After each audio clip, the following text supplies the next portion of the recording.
आ गए वापस चैनल में वीडियो को देखने के लिए।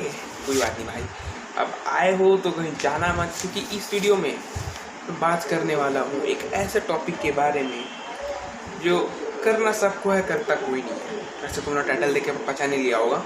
चलो बिना किसी टाइम वेस्ट करे शुरुआत करते हैं। तो अगर मैं तुमसे बोलूँ कि एक बंदा बहुत सक्सेसफुल है, एक बंदा थोड़ा कम सक्सेसफुल है, क्यों है ऐसा?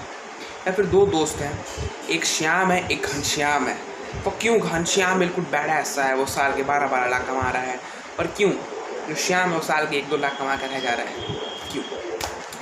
ठीक है, इन्हीं सब सवालों का जवाब हम जानेंगे और उस चीज़ को बिल्कुल डिटेल में ब्रेक डाउन करेंगे। इसलिए वीडियो के अंत तक बने रहना, चैनल को सब्सक्राइब कर लेना अगर तुम्हें इस टाइप की वीडियो मिस नहीं करनी है। चलिए शुरू करते हैं। तो ये वीडियो चालू हो चुकी है, ठीक है। अब देखो, इस पहले तो मैंने जो क्वेश्चन पूछे थे उसका जवाब दे देता हूँ। उसका जवाब एक सिंगल वर्ड में है, डिसिप्लिन। वो शब्द है डिसिप्लिन, और वही शब्द है जो सक्सेसफुल और अनसक्सेसफुल लोग को अलग बनाता है। वही शब्द है जो घनश्याम और श्याम को अलग अलग बनाता है। यही शब्द है, मतलब नाम डिसिप्लिन।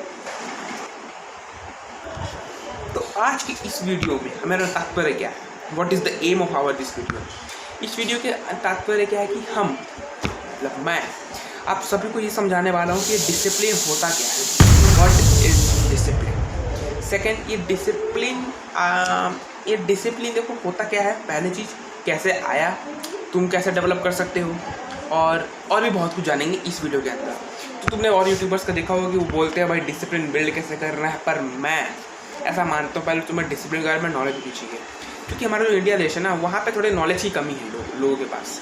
जिसके पास कम जो, और जिसके पास है उसके पास थोड़ा अधूरा वाला ज्ञान है। तो मैं नहीं चाहता लोगों के पास अधूरा वाला ज्ञान हो। इसीलिए इस वीडियो को अंत तक बने रहना, क्योंकि डिसिप्लिन को इस वीडियो के बाद ना, डिसिप्लिन तुम्हारे मुट्ठी में होगा, मुट्ठी और बीच में होगा डिसिप्लिन, और तुम उसको आसानी से अपने कब्जे में कर पाओगे। कब? जब तुम इस वीडियो को पूरा देखोगे। चलिए शुरू करते हैं। देखो, सबसे पहले आते हैं डिसिप्लिन के इंट्रोडक्शन के साथ, जो कि पहले किरदार का इंट्रोडक्शन करना ज़रूरी होता है, ठीक है। अब देखो, इंट्रोडक्शन स्टार्ट हो चुका है। देखो, रिसर्च में फाउंड हुआ था, स्टडीज हुई थी, काफ़ी सारे रिसर्चेस हुए थे। उसमें क्या पता चला, जितना ज़रूरी हाँ एक स्टूडेंट के लिए आईक्यू होता है, उतना ही ज़रूरी एक स्टूडेंट के लिए डिसिप्लिन भी होता है। डिसिप्लिन मतलब अगर उसने बोल दिया कि भैया 7 से 9 मेरे पास पढ़ना है शाम को, तो पढ़ना है। फिर आंधी है, तूफान है, उसको पढ़ना है 7 से 9, ठीक है। नो मैटर वो भूखा है, नो मैटर उसने खाना खाया, नो मैटर कहीं जाना पड़ रहा है उसको, नहीं, ये काम उसका होना चाहिए। इसका बोलते हैं डिसिप्लिन। पर ये डिसिप्लिन इतना ही ज़रूरी होता है जितना एक बच्चे के लिए आईक्यू होता है, समझ रहे हो? तो ये तो हो गया पहला पॉइंट डिसिप्लिन के लिए। और जो डिसिप्लिन होता है ना, यही डिसिप्लिन हर एक बड़े हस्ती के पीछे छिपा हुआ है। चाहे वो कितना ही बड़ा एंटरप्रेन्योर हो, उसके पीछे भी एक शब्द है डिसिप्लिन। चाहे वो कितना ही खतरनाक स्टूडेंट हो, जितना ही बैडस एकेडमिक्स में हो सकता है, उसके पीछे भी एक शब्द है डिसिप्लिन। जितना ही बड़ा ओलंपिक का एथलीट हो जाए, उसके पीछे भी है डिसिप्लिन। ये डिसिप्लिन ही है भैया जो तुमको ऑर्डिनरी से एक्स्ट्रा ऑर्डिनरी बनाता है।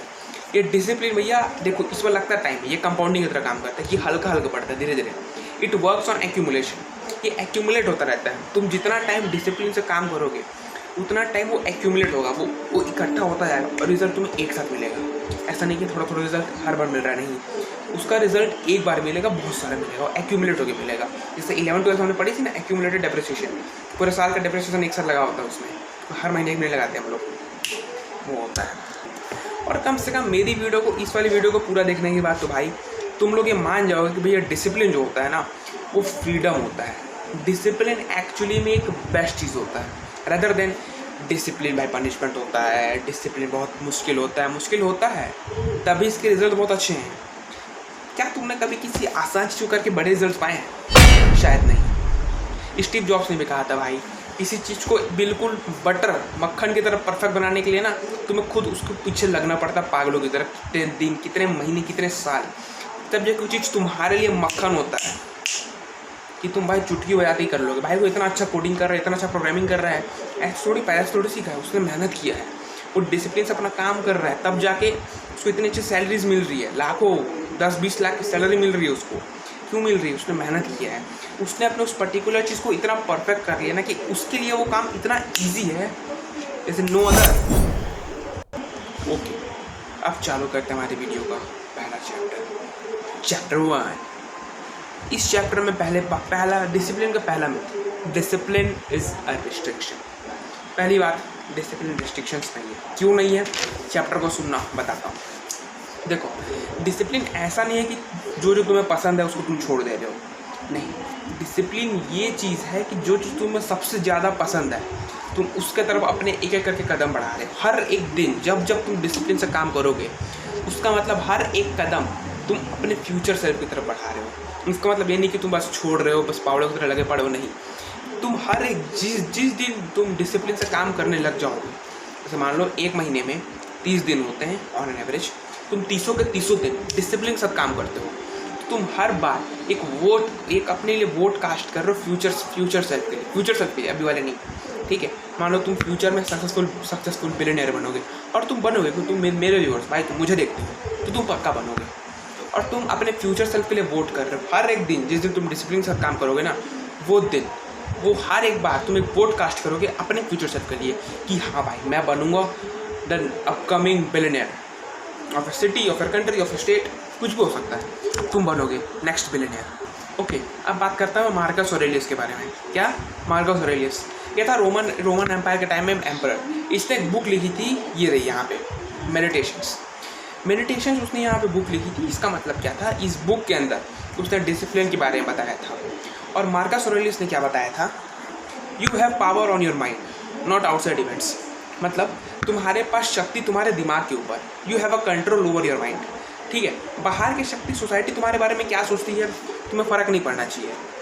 क्योंकि मार्कस ऑरेलियस ने भी बोला था कि तुम्हारे पास जो दिमाग है ना, ये जो दिमाग है, तुम्हारे पास पावर है दिमाग को कंट्रोल करने की, ना कि सोसाइटी की।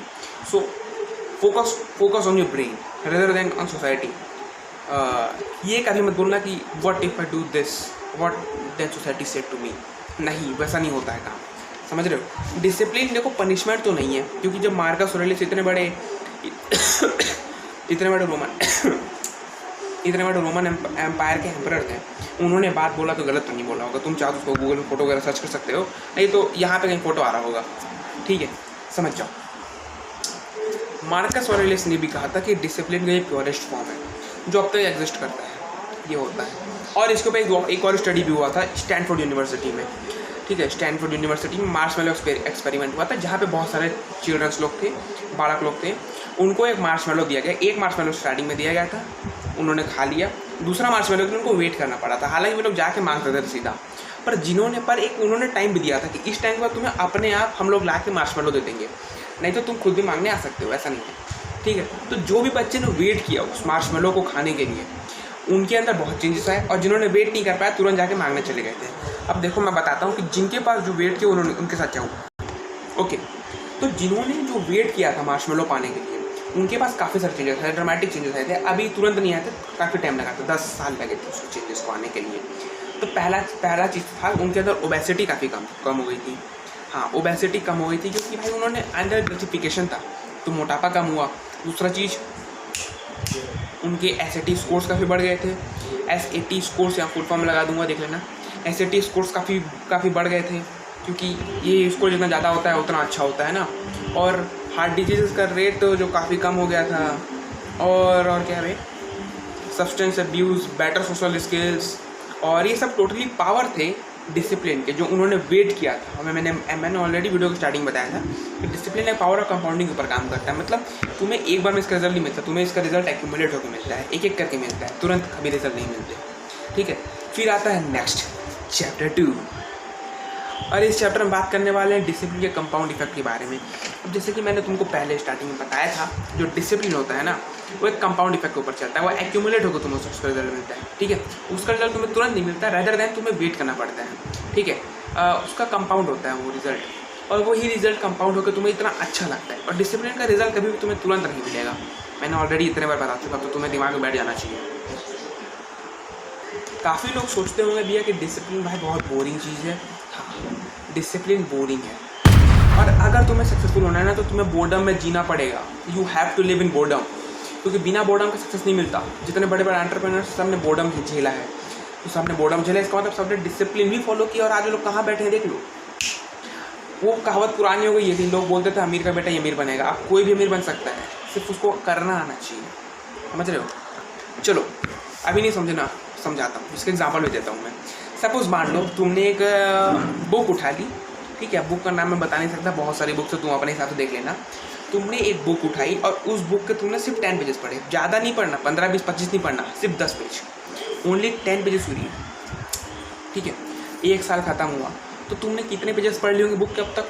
3650 बुक्स, मतलब 3650 पेजेस तुमने अब तक पढ़ लिए पूरे साल भर में, 365 दिन में। भाई 365 को 10 से मल्टीप्लाई कर दो यार, ठीक है, ये हो गया। अब इसके हिसाब से तुम रफली अराउंड 12 से 15 या 16 बुक तुमने पढ़ लिए पूरे साल भर में। सोचो कितने सारे तुमने बुक्स पढ़ लिए सिर्फ 10 पेजेस रोज पढ़ के। हाँ, बीच में छोड़ना नहीं, वरना इसमें से 10 पेज कम कर देना, 3650 में 10 पेज कम कर देना, अगर तुम लोग एक दिन का छोड़ दोगे बुक पढ़ना। ये होता है फर्क। और अगर तुम इसी को पूरे 10 साल तक चलाओगे तो तुम 120 से 150 बुक्स पढ़ सकते हो। सोच रहे हो इतनी सारी बुक्स तुम सिर्फ 10 साल के अंदर, क्यों? ये डिसिप्लिन का कमाल है कि ये एक्यूमुलेट होता है, समझ रहे हो। एक दिन में तुम्हें लगेगा भाई 10 पेज, 2 दिन में 20 पेज ले देगा, तुम 1 महीने में एक ही बुक खत्म कर पाओगे, पर नहीं। अगर तुम रोज़ाना 10 पेज पढ़ते हो ना इज्जत से, तुम 12 से 15 बुक 1 साल में आराम से ख़त्म करोगे, बिल्कुल चूमी। पूरे 10 साल में 120 से 150 बुक। अब देख लो पावर डिसिप्लिन, ये एक्यूमुलेट होता है, एक साथ नहीं मिलता। एक्यूमुलेटेड डेप्रिसिएशन था ना, वैसे ही है। और इसका सबसे एक और अच्छी एग्जांपल है, जैसे तुम लोगों ने एटॉमिक हैबिट्स पढ़ी होगी, तो मेरे व्यूअर्स से तुम एटॉमिक हैबिट्स तो पढ़ी होगे। उसने जेम्स क्लियर, हमारे ऑथर थे जेम्स क्लियर, उन्होंने बुक में क्या लिखा था, अगर तुम पूरे साल में सिर्फ हल्का सा भी चेंज होता है ना, 0.1% अगर तुम चेंज होते हो तो पूरे साल भर में तुम 37 टाइम्स जब बेटर हो जाओगे। कितना? 37 टाइम बेटर। और अगर तुम 1% से डिक्लाइन होते हो, 1% नीचे आते हो, मतलब 0.1%, तो तुम 0 में ही आ जाओगे पूरे साल भर में। तो देखिए हल्का सा चेंज करने से तुम कहाँ से कहाँ पहुँच जाते हो। Just a minimal change in your life can lead to 37 time better in just 1 year. एक जापानीज़ में भी एक कंसेप्ट है काइजन नाम से, उसमें भी सेम बात बताया गया। उसमें बस इतना बोला था कि तुम्हें हर बार कॉन्स्टेंट इम्प्रूवमेंट्स लेके आने हैं। मतलब आज तुमने मान लो 500 शब्द लिखे एक दिन में, कल तुम्हें उसको 510 करना है, 505 करना है, 503 करना है, जितना भी करना है, हल्का हल्का इंप्रूवमेंट करना है, बाकी सब सेम है। कंसेप्ट बिल्कुल एटॉमिक हैबिट जैसा है, बस शब्द बदल गया है। जापानीज़ वर्ड है काइजन, और इसमें थोड़ी सी कॉन्टीन्यूस इंप्रूवमेंट्स की बात की गई थी। हर बार तुम्हें कॉन्टीन्यूस इंप्रूवमेंट्स करने हैं अपने चीज़ों को लेके, जो भी तुम काम करते हो कंसिस्टेंटली करना है। मतलब इसीलिए बोलते हैं कि भैया डिसिप्लिन ना मोटिवेशन से ज़्यादा बेटर है, क्योंकि मोटिवेशन आज ज़्यादा है, कल का मैं कोई भरोसा नहीं है। मगर जो डिसिप्लिन है ना, डिसिप्लिन कभी कम ज़्यादा नहीं होता। डिसिप्लिन एक ही होता है, वो वही फायर होता है तुम्हारे लिए। पुष्पा मूवी देखिए ना, उसमें कैसा बोलता है, फायर है मैं, तो वही बात डिसिप्लिन में बोलेगा, फायर है मैं। मोटिवेशन, अगर पुष्पा का मैं एग्जांपल दूँ तो उस समय डिसिप्लिन क्या है, पुष्पा भाव अपना, और मोटिवेशन कौन है, वो अपना पुलिस वाला शेखावत, इसको ऐसे समझो, ठीक है। और हमेशा पुष्पा भाव उस समय पुष्पा मूवी में हमेशा वो शिखर क्या नाम है उसका, शेखावत से ज़्यादा आगे रहता था। और डिसिप्लिन भी हमेशा ही मोटिवेशन से ज़्यादा आगे रहा है और आगे रहेगा। ओके, तो एक काम करते हैं, आज की वीडियो को सिर्फ इतना ही रखते हैं। ओके, वीडियो को आज फिलहाल के लिए इतना ही रखते हैं, क्योंकि वीडियो काफ़ी लंबी हो गई है, ऑलरेडी 14 मिनट पहुँचने वाला है। तो आई थिंक वीडियो को भी इतना रखते हैं। इसका मैं पार्ट 2 डेफिनेटली लेके आऊँगा। आज मंडे है, आई थिंक थर्सडे तक, वेडनेसडे तक ये वाली वीडियो आ जाएगी, और अगले मंडे तक इसका पार्ट 2 भी आ जाएगा। और पार्ट 2 के लिए बिल्कुल ट्यून रहना, सब्सक्राइब कर लो भाई चैनल को अभी से। मैं मिलता हूँ अगले वीडियो का, इसी के पार्ट 2 के साथ मिलूँगा। बाय।